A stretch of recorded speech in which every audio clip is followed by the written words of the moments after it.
estimados amigos, estamos ante una nueva edición de su programa Plataforma Democrática para analizar los problemas más relevantes ocurridos en la semana y las proyecciones que se realizarán seguramente en la siguiente.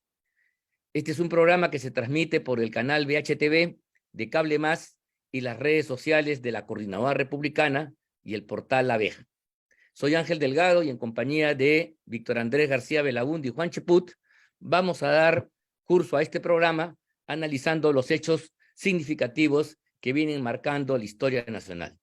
En primer lugar, yo quería decir, luego de saludarlos a todos ustedes, que efectivamente esta crisis no tiene cuándo acabar y hemos llegado a una suerte de cuello de botella en la medida que el Congreso de la República, ni por uno ni por otro lado, es capaz de dar una solución relativa al adelanto de elecciones como uno de los mecanismos supuestos, ya tengo dudas al respecto, para poder pacificar el país y sobre todo darle un rumbo. Esta posibilidad, por lo menos en el corto plazo, aparece clausurada y no hay ninguna razón para suponer que el nuevo proyecto presentado por la señora Boluarte, al cual lo han mandado a la Comisión de Constitución para que haga todo el periplo tradicional, protocolar, pueda tener mejor suerte. Entonces, este es uno de los problemas, pero el otro problema fundamental es que en el entretanto el país se sigue incendiando. El hecho que no haya habido ya muertos no significa que ya hemos pasado una etapa distinta y que la violencia ha dejado de ser el signo característico de estos días. El hecho que muchas carreteras estén tomadas, el hecho que hay un desabastecimiento masivo en ciudades del sur, desde Puerto Maldonado, Puno, Juliaca, Cusco, incluso Arequipa, donde hay carencias del gas, faltan insumos para potabilizar el agua, igual para atender las emergencias médicas, etcétera, está generando un cuadro verdaderamente órfico, terrible, porque se empieza a generar una suerte de desesperación y frente a eso el gobierno aparece con una inoperancia realmente preocupante, ¿no? El gobierno no puede ni alentar el adelanto electoral y tampoco puede pacificar el país, controlar a los elementos subversivos que están incendiando distintos territorios de la patria y, por lo tanto, devolver a los peruanos la tranquilidad social y el orden elemental para que puedan desempeñar sus actividades. Este es el escenario, entonces, en el cual estamos y ante esta impotencia, la pregunta es, ¿qué hacer? Y esta es la pregunta que yo les hago a ustedes dos y empezamos entonces por Vitocho para que nos dé una respuesta. Vitocho, adelante. ¿Cómo estás? ¿Qué tal? Eh, ¿Qué tal? Buenos días, buenas tardes. Muy bien, muy bien acompañado con Ángel, por supuesto, y con Juan. Un placer siempre estar con ustedes y conversar un poco sobre el tema del día, digamos, y yo diría que del año, el corto año en el cual hemos ingresado. A ver, yo creo que efectivamente lo que tú dices, Ángel, es cierto, es una crisis política que hay que resolverla políticamente. Hay una protesta evidentemente social, pero manejada políticamente, impulsada políticamente e infiltrada además por turbas y vándalos y el lumpen de algunas ciudades del país. De tal manera que la solución tiene que darse en el terreno del orden, de la firmeza, pero de la habilidad del gobierno, firmeza, mano firme, pero mano hábil del gobierno, y por supuesto buscar una solución política que, a mi modo de ver, y lo hemos conversado acá en varias ocasiones, es el adelanto de elecciones cuya fecha no se sabe. Ya hay cierto consenso en adelantar elecciones, cierto consenso, que no lo había hace 2 meses, pero lo que no se ponen de acuerdo es cómo hacerlo y cuándo hacerlo y de qué manera hacerlo.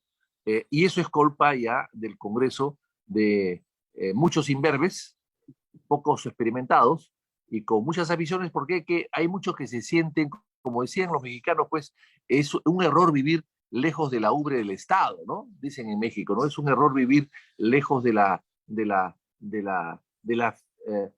tesoro público, ¿no? Y acá parecería que ellos han ganado un boleto en una lotería, en una rifa, y no lo quieren soltar. No lo quieren soltar. Y hay un congresista inclusive que ha dicho que él ha jurado, ha, él ha jurado desempeñar el cargo por 5 años y él tiene que cumplir con su juramento. Como si los juramentos fuesen pues, contratos ley, digamos, ¿no? Entonces, yo creo que me parece que la situación está muy complicada, la economía sí es sólida, pero empieza a aparecer algunos visos de quebrantamiento.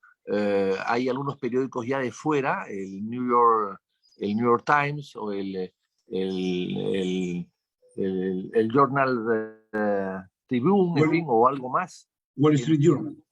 Al Wall Street Journal, empiezan a dar voces de alerta. Y hay un periódico inclusive fuera que habla o una estadística que ha salido fuera, que habla de democracia híbrida, la nuestra, una democracia híbrida, un gobierno híbrido. O sea, no estamos ya ni siquiera en la categoría de democracia. Ese daño fuera, yo creo que le va a afectar mucho al país. Ya algunas calificadoras han puesto en riesgo la calificación del Perú en un nivel muy bajo, y todo eso significa que los créditos van a subir, ya están subiendo de por sí, por la propia inflación mundial, van a subir mucho más, y eso significa que la plata va a ser mucho más cara en el Perú, y por lo tanto habrá menos inversiones, habrá menos trabajo, menos obra privada y pública, etcétera, y eso va a afectar también a la economía del país. Entonces, el panorama no se ve bien si no se soluciona rápido. La crisis hay que solucionarlas siempre rápido. No se puede permitir que la crisis permanezca eternamente allí porque se perfora las bases, los cimientos del país y luego después es muy difícil recuperarse. Yo creo que la señora Boluarte debería, si no se soluciona el problema antes del 10 o después del 10 de febrero, sino el Congreso fija una fecha determinada para unas elecciones, ella debería renunciar y provocar las elecciones. Lo que pasa es que van a provocar unas elecciones que van a durar, van a tener que celebrarse en 4 meses de manera apurada, apresurada, y con un Congreso que probablemente no quiera irse, a pesar de que la calle la va a obligar que el Congreso tome la decisión de irse también con la señora Boluarte, de irse también en 4 meses y de haber sido elegidos sus sucesores también en 4 meses. Pero claro, todo eso complicaría mucho más el panorama, lo haría mucho más caótico y las consecuencias serían mucho peores para el Perú. Por lo tanto, me parece que estamos en una encrucijada que solamente podemos visorar una solución después del 10 de febrero. Antes lo veo complicado, pero el pronóstico sigue siendo reservado, ¿no? Es correcto. Mira, yo quería, antes de darle la palabra a Juan, decir simplemente lo siguiente. Tú has dicho que hay un consenso para adelantar elecciones y yo diría había, porque el 21 de diciembre del año pasado, se alcanzó 93 votos a favor de adelantar las elecciones para el mes de abril del año 24. 93 votos. O sea, se superó de modo relativamente amplio la valla de 87. Cuando el señor Nano Guerra ha planteado que hay que reconsiderar este acuerdo, y este acuerdo ha perdido por una nueva propuesta de adelantar el acuerdo anterior del 21 de diciembre ha quedado disuelto. Ya no hay acuerdo, porque se planteó reconsiderar ese acuerdo y la nueva propuesta encalló. Entonces, hoy ya no tenemos ningún tipo de acuerdo a nivel del Congreso para adelantar elecciones. Más aún, las propuestas que se han hecho por el lado de Nano Guerra y la derecha, si vamos a hablar así, y por el lado de los radicales, ambas han sido derrotadas. No es que no han alcanzado el número, sino han sido derrotadas frente a los votos que dicen no. Por 60 y tantos y por 70 y tantos, en ambos casos, hasta el día de ayer ha habido derrotas. Este es el panorama. O sea, el Congreso de la República hoy está bloqueado para por lo menos adelantar los términos de las elecciones y recortar los mandatos. Juan. Buenos días. Igualmente es un gusto estar con ustedes dos, Vitocho, Ángel. Bueno, yo quisiera comentar, poner énfasis en lo político, ¿no? ¿Qué viene el día después? A partir de ahora ya se va a empezar a discutir los dos proyectos de ley, o desde la próxima sesión del Pleno que ha puesto sobre la mesa la presidenta Dina Boluarte. ¿Qué pasa si se los rechazan? ¿Qué pasa si estos no obtienen la votación suficiente? Que es lo que creo que va a ser el futuro. Y es un futuro previsible, porque simplemente el objetivo final de este Congreso es quedarse a como dé lugar. A veces me pongo a pensar de que lo que está buscando este Congreso es que renuncie Dina Boluarte para que de esa manera ellos puedan quedarse hasta el 2026. Pues una vez que renuncie, lo que van a salir a decir todos, o la gran mayoría de ellos, es que la Constitución habla solamente de elecciones y no de elecciones generales. Por lo tanto, se conseguirá o se planteará una votación para plancha presidencial y no para congresistas. Y obviamente, de esa manera ellos podrían quedarse hasta el 2026, con la crisis que eso generaría. Pues yo no me imagino a un presidente con un Congreso con topos, con niños y con gente de la calaña que hay en este Parlamento. Ante eso, ¿qué hacer? Si es que sucede ese escenario, pues simplemente tiene que irse el señor Otárola. El señor Otárola está demostrando que como premier es un buen ministro de defensa. Es un personaje mediano, sobrevalorado por la prensa local. Si bien es cierto en relación al resto de ministros, tiene un par de centímetros más en términos políticos, él no lo veo como una figura estelar que pueda tejer alianzas con las bancadas. Para muestra un botón, el día de ayer todo el gabinete, o la mayoría de ellos, ha estado en ese elefante blanco llamado Talara, inaugurando. Cuando la labor de un ministro, y habla una persona que ha sido ministro de Estado, es estar convenciendo a las bancadas para que de esa manera prosperen los proyectos presentados por la señora Boluarte. Yo he tenido el privilegio, la oportunidad que con dos presidentes, con Kuczynski y con Alejandro Toledo, me han encargado, en un caso como consejero presidencial y en el otro como ministro, convencer a mis colegas parlamentarios de los proyectos que enviaba el Ejecutivo. Esa es la labor de un ministro de Estado, esa es la labor de un congresista oficialista, esa es la labor de un premier, inclusive demostrando que desprecia o subestima al Parlamento. El día de hoy el señor va a mandar a un personaje aún menor, ¿no? A un personaje de quinto nivel como Tello, a defender el proyecto de ley como ministro de Justicia ante la Comisión de Constitución. Esa es la importancia que le da este gobierno a sus propios proyectos de ley. Entonces, y lo que pasa es que como utilizando el mismo adjetivo que he utilizado, o descripción, para que no se ofendan algunos que ha utilizado Vitocho, estos imberbes, lo que pasa es que no están viendo la calle. Un político tiene que ver la realidad, no la puede evadir. La decisión política está en función directa de la realidad, no del autoengaño, sino que gobiernen con un libro de autoayuda, pues, ¿no? Eso de que con el pensamiento lo logras todo, ¿no? Con esas niñerías. O que lean los consejos de TikTok. Acá este es un asunto que tiene que ver con la realidad, con que va a haber mayor violencia, con que las vanguardias comunistas simplemente están esperando, están respirando profundo, están en retroceso según lo que dice su propio manual. Entonces, cuando tenemos gente sin experiencia política, cree que la tranquilidad de esos días es simplemente la obtención de la paz, como dicen algunos ministros, ¿no? Ya todo está calmado, ya pasó. No saben simplemente que están reagrupando fuerzas, o sea, no tienen ni idea de lo que es la izquierda internacional y mucho menos local. Entonces, esto se va a reactivar cuando se vea que no se ponen de acuerdo en el Congreso, y en eso va a haber una corresponsabilidad del Congreso y del gobierno. ¿Qué es lo único que se tiene que hacer o lo que se debería plantear? Es la recomposición de un gabinete. No necesitamos técnicos, necesitamos por lo menos 5 ministros políticos incorporados al gabinete. 5 ministros que estén dispuestos a quedarse hasta el final y que no van a postular al Congreso, pero que de esa manera refuercen al gobierno en su proceso de conseguir el adelanto de elecciones. Y Otárola ha demostrado que no está preparado para eso. Otárola es una persona que, al igual que en su gestión como ministro de Defensa, como Ollantumala, le encanta la bala, ¿no? Ahí están los muertos y los desaparecidos de la toma de GTS ahí en el sur, en Pichanaki, cuando dejaron abandonados a 3 policías. Entonces, en la actualidad, Él con su lenguaje agresivo cree que va a solucionar las cosas. No es así. Acá se requiere de política y la política pasa por convencer al Parlamento de que tienen antes del 10 de febrero de plantear una fecha. De lo contrario, vamos a estar en graves problemas. Muy bien. Efectivamente, la situación es problemática, pero yo creo que hay un hecho que no podemos dejar de olvidar. O sea, el tema en la escena parlamentaria concita mucha atención de la prensa, pero el hecho dramático es que el Perú profundo, el Perú provinciano, se está hundiendo en medio de este caos despertado por las movilizaciones. El Perú necesita ser pacificado, y yo diría de que la tarea de pacificación en este momento se está convirtiendo en el aspecto principal. Yo digo más, creo que inclusive es superior, más urgente e importante que las propias elecciones. Si no logramos pacificar el país, ¿qué elecciones vamos a hacer?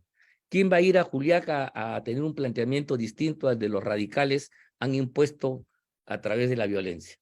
Entonces, el problema de Dina Boluarte no es solamente que no genera ningún tipo de capacidad para adelantar ella elecciones y sus proyectos van a ir al tacho de basura seguramente, sino que sobre todo, y esto es lo más grave, no es capaz de garantizar lo que todo gobierno en cualquier parte del mundo y en todos los tiempos han hecho, garantizar un orden determinado. Cualquiera sea el orden, el gobierno de turno tiene la necesidad, el deber, el imperativo de guarecer ese orden y proteger a sus ciudadanos. Si eso no lo puede hacer, evidentemente ahí hay una falla estructural que lo descalifica. Y eso es lo que está pasando. Por eso el crecimiento de rechazo contra Dina Boluarte ya no viene solamente de los sectores radicales que la consideran traidora a Castillo, sino de mucha gente que está viendo en ella una inoperancia de ella y el gobierno para poder resolver la crisis, para poder frenar la violencia, las agresiones a la policía, la quema de aeropuertos, etcétera, etcétera, etcétera.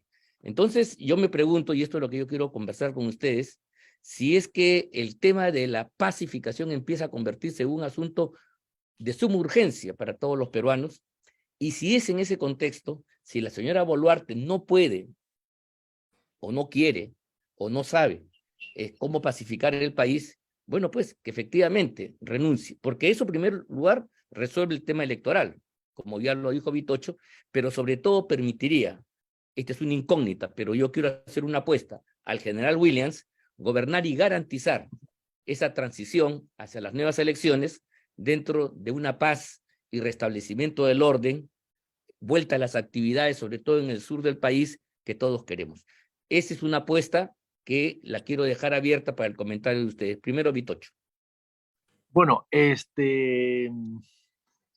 sí, evidentemente, un gobierno que no es capaz de gobernar, o sea, y gobernar es orden, es manejar los recursos del gobierno para respetar la ley, respetarla y hacerla respetar.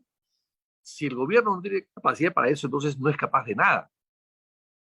Y eso creo que es fundamental. Y claro, sin orden no hay nada más. Sin orden hay caos.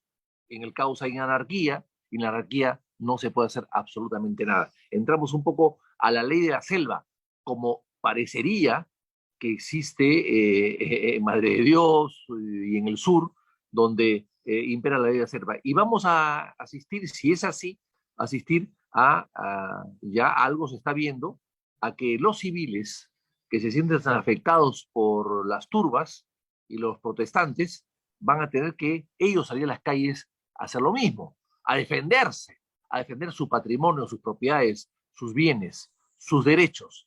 Y claro, si empiezan, como hemos visto en algunas zonas ya, hemos visto en el Callao un poco y en Cusco otro poco, pero si empiezan todos a organizarse, los civiles, ante la falta de seguridad que no le da el Estado, empiezan a organizarse para defenderse de las turbas o de los vándalos o de los saqueos, entonces ahí estamos hablando ya de una guerra entre peruanos que va a devenir rápidamente una guerra civil. Así se empezó en España, Sí, antes de la guerra civil, sí, así los fue, años así fue. 30. Así Tienes fue. razón. Así fue. Entonces, eso sería peligrosísimo a mi modo de ver. Sería peligrosísimo. Y después tenemos además personajes que, que tienen un poco más de experiencia que la Dina Boluarte, pero que tampoco son personas adecuadas para el cargo. ya lo ha dicho Juan. Por ejemplo, la señora Gervasi, que es una buena diplomática, pero nada más que una una diplomática de los niveles que conocemos nosotros, no es nada extraordinaria. Ha declarado en un periódico en los Estados Unidos que no tiene pruebas para acusar el vandalismo y los asesinatos y los excesos de las turbas en el Perú. Entonces, ¿dónde están los 50 muertos? Entonces, ¿cómo justifica los 50 muertos si ella dice de que no tiene pruebas de los ataques que ha habido contra la policía, locales públicos, no tiene pruebas de los terroristas, de los vándalos, de los salvajes que iban con sus bombas Molotov o con sus artefactos pirotécnicos o sus pistolas hechizas, y que han causado muchos daños y que han incendiado y han matado inclusive a un policía o lo han quemado vivo? O sea, si ella dice que no hay pruebas de eso, la pregunta es cómo justifica ella la represión del gobierno. ¿Cómo la justifica? No. Entonces, automáticamente está aceptando que el gobierno ha reprimido indiscriminadamente, irracionalmente, y por lo tanto el gobierno es culpable de los 50 muertos. Bueno, eso me parece gravísimo de parte de la señora Gervasi. Eso demuestra que no tiene pues nivel. Eso de que no tiene nivel para estar allí. Eso demuestra que no puede ser canciller en un país en crisis, que puede ser canciller quizás en otro momento, o quizás pueda ser canciller en Suiza, donde no hay casi problemas de esta naturaleza, pero no puede ser canciller de un país que está en conflicto interno y que tiene que defender su imagen externamente. Entonces yo creo que sí, un cambio de gabinete puede solucionar las cosas, pero creo que Otárola lo ha demostrado que es mejor que el anterior, ¿no? El breve ministro que escogió Boluarte, ¿no? Que tiene más oficio. No es que tenga mucho oficio, pero tiene más oficio que el anterior. Y todos en realidad son muy mediocres. No están preparados para gobernar un país en una época tan complicada y tan difícil. Por eso es que las cosas... Y tampoco nos garantiza que si renuncia y sube, sabe Dios quién, porque ya hay una moción de censura contra Williams. Ya hay una moción de censura contra Williams. Entonces, no hay garantía de que quien pueda subir después para en 4 meses o en 6 meses entregar el gobierno al nuevo presidente, y ellos van a querer quedarse. Porque como la ley, la Constitución, y tú lo sabes mejor que yo, Ángel, habla de elecciones y no precisa si son generales o regionales, entonces ellos pueden no darse por aludidos y quedarse, que es finalmente lo que yo creo que quieren. Por eso es que usan diferentes excusas para no resolver nada. Bueno, sí, efectivamente, pues la situación sigue compleja. Juan, ¿cuál es tu punto de vista sobre el particular, ¿no? ¿Cómo enfrentar una situación donde la violencia sigue imponiéndose y está afectando a buena parte del territorio nacional y el gobierno de la señora Boluarte y Otárola no son capaces de dar respuesta? Esto en paralelo al tema de las elecciones, ¿no? Que ese es el otro discurso. ¿Cómo enfrentar una situación de este tipo? Voy a responder con lo que me decía un periodista puneño hace 2 días. Me decía, ingeniero Cheput, ¿por qué lo que usted está diciendo no lo dicen los congresistas cuando intervienen en esta misma emisora, o cuando no quieren intervenir y se niegan a dialogar con los oyentes a través de las preguntas que le podemos hacer el panel, ¿no? Y era un panel de 3, 4 periodistas puneños. Por si acaso, Puno es la cuna de Federico More, ¿no? En Puno hay un periodismo de muy alto nivel. Como Sí. dice Hugo Neira, ay caray, ¿no? Los doctores ayacuchanos, cusqueños, puneños, ¿qué tal el nivel intelectual? Realmente, qué sesudos, ¿no? Claro, porque son lugares en los cuales la lectura es prioritaria por encima del TikTok o el WhatsApp, ¿no? Entonces hay gente que lee y que hace reflexión permanente. Es la calma provinciana, como dice Neira, que produce ese tipo de doctores, ¿no? De gente realmente bien sesuda. Y esa es la verdad. Estos parlamentarios que no intervienen para nada, o los ministros que se niegan a ir, son parte del problema. Tú mencionabas que necesitamos la paz, pero la paz exige de consenso, el consenso de diálogo y el diálogo de personas que estén dispuestas a hacerlo. Entonces, ¿cómo va a dialogar este Congreso? O perdón, este gobierno, si tiene ministros que cuando van a la zona de conflicto nadie los conoce. La negociación exige igualdad de condición. O sea, y la igualdad de condición la logras no en base al cargo que tienes, sino al prestigio que ostentas. Entonces, si tú mandas pues a un NN, el dirigente decir, ¿y quién diablos es este? Es distinto que vaya un Vitocho, un Ángel, ¿no? La gente dice, ya un peso pesado, ¿no? Al menos puedo dialogar con él. Y te lo dice una persona que ha estado en diversos conflictos. Yo he tenido la oportunidad de estar en el Arequipazo, y tengo que decir que en el Arequipazo no intervine en la negociación, porque era consejero presidencial, pero era observador, pero estaba allí. Personas que se encargaron de eso fueron otras, o sea, para no jamonearme con cosas que no me corresponden. Luego estoy en el Aymarazo, donde sí participé fue para levantar la huelga de Pedro Castillo, que era apoyada por el APRA y por el Fujimorismo, por eso duró 7 meses, de eso se ha olvidado la historia, fue apoyada por esos dos partidos.